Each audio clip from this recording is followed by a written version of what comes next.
Hello, 30S1s. Here is a very quick video, and I mean very quick, on solving radical equations. Here's the interesting part about solving radical equations. Back in 20-1, we spent a lot of time solving these equations algebraically. So you would have been given something, say this, and say something like this, and say solve these things, solve this system of equations algebraically. And if you remember, sometimes these questions would take a long time. Well, my friends, I have good news for you. In 30-1, I do not, repeat, do not expect you to solve these things algebraically. So the only way I expect you to solve a radical equation is graphically. So let's just take a quick reminder on how do we do that. So let's go to our graphing calculator, and I've put in two functions, root x plus 2 and x minus 3.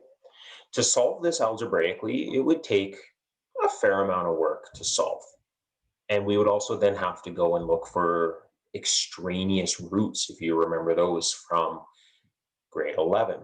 I don't need you to worry about those here. So all I need to do then, my friends, is graph these things,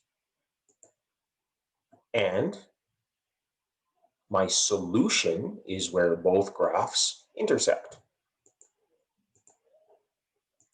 So first curve, second curve, yes, bingo. Your solution is 5.79, yada, yada, yada. That's all I need you to do when you're solving a radical equation. The only other question you might see here is, what is the domain of an equation like this? What is the domain of an equation like this? Okay, so to answer that question, what we'll do is we'll just look at the two functions.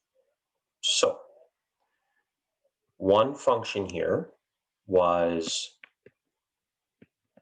this, and it was equal to this. Okay, I want to say, what's the domain of this thing?